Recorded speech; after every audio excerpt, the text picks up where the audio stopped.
Mbunge wa wananchi jimbo la Chumbuni Alhaji Ussi Salum Pondeza ametoa sadaka ya chakula kwa watoto yatima zaidi ya 500 kwa ajili ya maandalizi ya Eid al-Fitri. Katika maelezo yake, Pondeza amesema ataendelea kuwasaidia watu wa makundi mbalimbali wakiwemo watoto yatima hadi mwisho wa maisha yake, huku akisema kuna mabadiliko makubwa katika kuwasaidia mayatima hao. Mara hii labda tunaweza kusema wameangaliwa zaidi, yani vile, kwa sababu tunajua maisha yalivyo.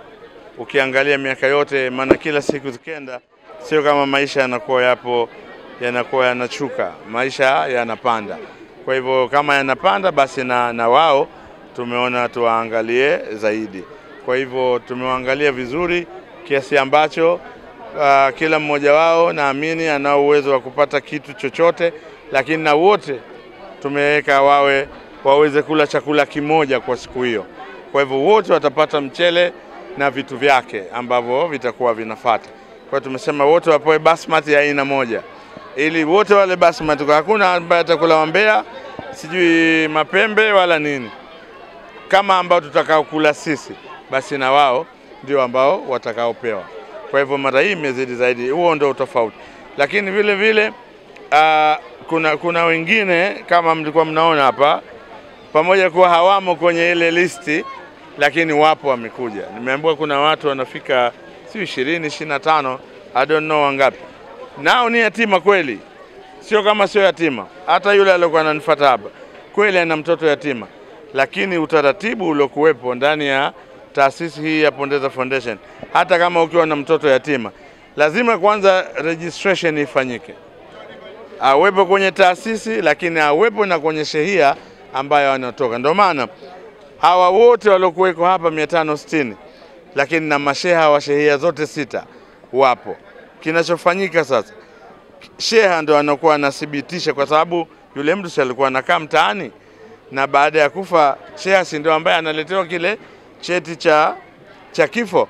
Kwa hivyo akiletewa, kwa hivyo hawa tunao kwa umakini na kwa kujua ni nani fulani na mzee wake alikuwa fulani, kwa hivyo ni yatima. Nyinyi wenyewe mnajua mambo ya mjini, bila kufuatilia zaidi kama hapa wangekuja mayatima wengine hata sio yatima, tungewapatisha dhambi, lakini pia ingekuwa mjini. Kwa hivyo cha kufanya, tumeona bora tufanye yale ambayo yanawezekana.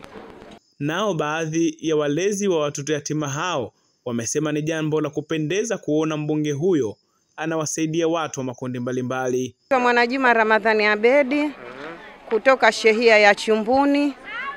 Kwanza namshukuru mbunge wetu wa jimbo la Chumbuni anavyotujali, tunamsamini, anasamini watoto yatima, anasamini wazee, anasamini wanafunzi. Yaani mambo mengi sana katufanyia, mengine siwezi kuyataja. Tathmini anayejua yeye mwenyewe, na sie tunajua anavyotufanyia. Tunamshukuru zaidi ya kumshukuru. Atuletee kuliko haya. Mwenyezi Mungu amuweke pahali pema, miaka 5 tena. Mwenyezi Mungu amjalie, tumchagueni kwa roho safi.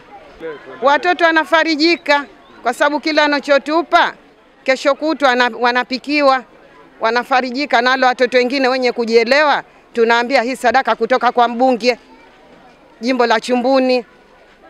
Kwa hiyo anafurahia, na saa nyingine anakuja pale anawapa 2,200. Anawajali watoto. Kuwajali watoto anatupa nguvu, na sio wazazi tulikuwa tumeondokewa kutupa nguvu ili kuwalea watoto uzuri. Manake kama hakutujali kama hivi, watoto wangelikuwa wanahangaika, wanakuwa hata chokora, kwa sababu mama peke yake unakuwa kitu huwezi kukimudu. Lakini anawajali wale watoto, akiwajali watoto ndo tunapata nguvu na sie ya kuwalea uzuri watoto wetu. Shirikiano, mie na mashirikiano uzuri, manake wale watoto ni watoto wa mwanangu, wameondokewa na mumewe. Kwa hivyo, lakini wale watoto, mtoto akaniachia mama, mimi naona hali yangu hivi, nikawachukua mie wale watoto ndo nalea. Kwa hivyo mashirikiano na watoto yatima. Tatu kimwendea tu, leo mbunge mwanangu hivi, na mie hali pesa sina, basi anatoa yeye, anakupa ili ukamchulike mtoto, kwa sababu yeye mwenyewe anasema mtoto kwanza, alafu mambo mengine yatafuata baadaye. Ahmed Abdullah, Sunlight TV, Zanzibar.